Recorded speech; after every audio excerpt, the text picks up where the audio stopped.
Hey, what up, guys?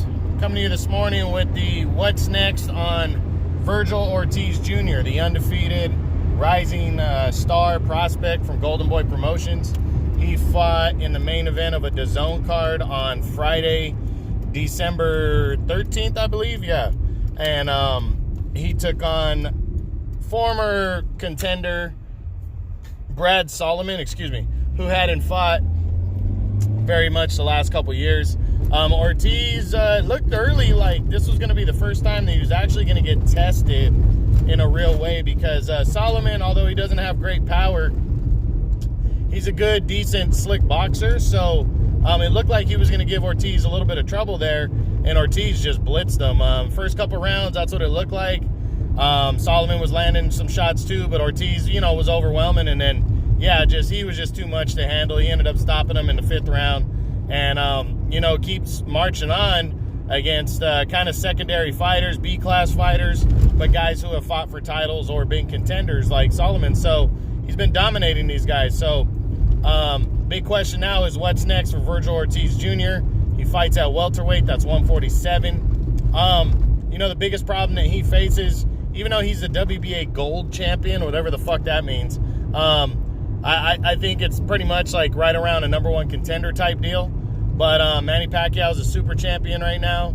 I think this Alexander Vesputin is the regular champion, and he's probably facing Yordenis Ugas next. So Ortiz, I don't know what this means. The WBA really lets whoever they deem, their top guys, they let those guys just fight whoever the hell they want. And they don't really put any stipulations on anybody. So I'm not sure who he's going to be facing next is the question, or what direction they're even leading in. But let's take a look at the top 10 and see what could possibly be next for Vergil Ortiz Jr.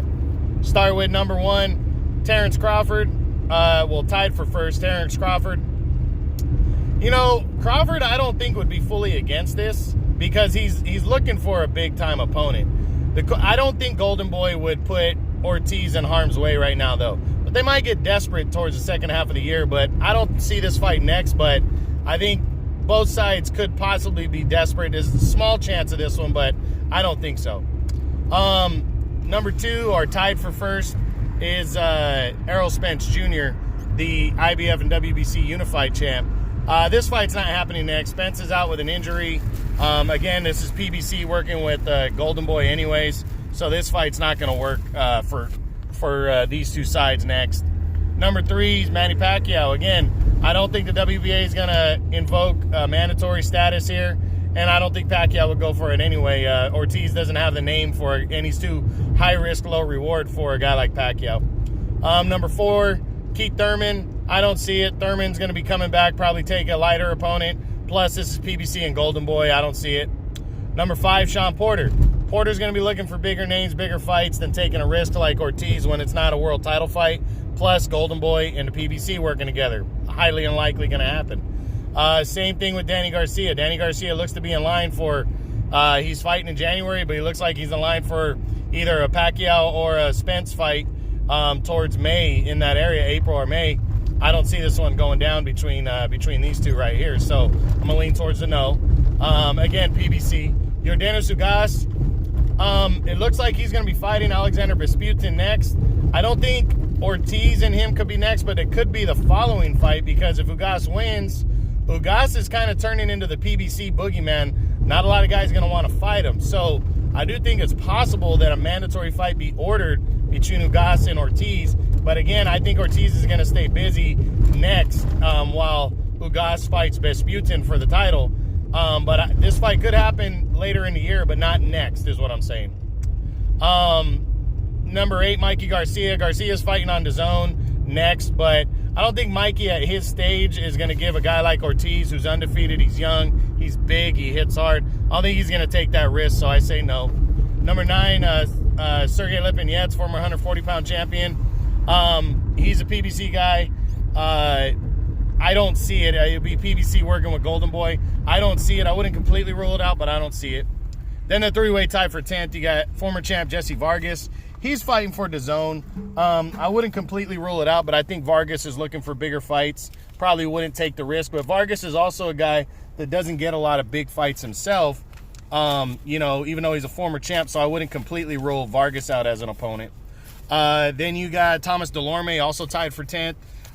This guy's starving for opponents, but he's a PBC guy, so but I think the fight's makeable. I do think it's makeable here. I wouldn't be surprised. I think this would be a good step. And to be honest, I'm not 100% he's a PBC guy. I know the last fight he had was on PBC, but the fight before that was with the Zone, so I'm not 100%. He might be kind of a free agent, and maybe this fight would be possible because it makes sense. He's right around a top 10 guy, and Delorme probably wouldn't be afraid because he just upended undefeated prospect Terrell Williams, so I don't think he'd be completely against this one. That's a possibility. And then the last guy tied for 10th is Josecito Lopez.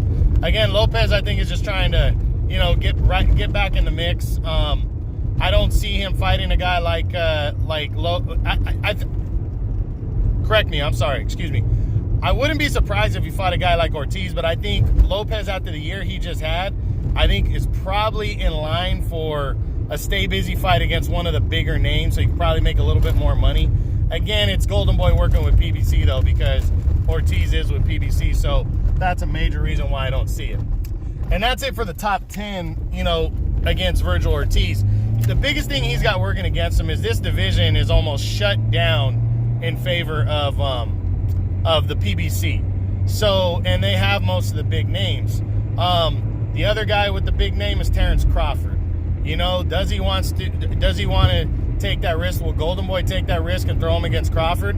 I wouldn't be surprised if they did, but right now I just think they want to kind of bring him up a little slower and raise his stock a little more. But, you know, I think that's a good matchup, but I wouldn't completely rule it out. But he's going to struggle finding opposition, you know, unless he gets a mandatory fight. And it's kind of a shame because he is talented, he's undefeated, and I think he's ready to take that step up and face maybe, you know, if you want to consider the guys he's fighting C-level fighters, maybe the B-level welterweights, and then the A-level after that, which the A-level is fucking cream of the crop. You know, these guys are the best fighters in boxing right now. But, you know, Ortiz deserves to take that next step, and I'm just not sure fighting for Golden Boy if that's going to work for him, you know. And it's really a shame because I like the kid, but we'll just got to wait and see what happens. But that's it for the What's Next on the undefeated Vergil Ortiz Jr., undefeated rising star.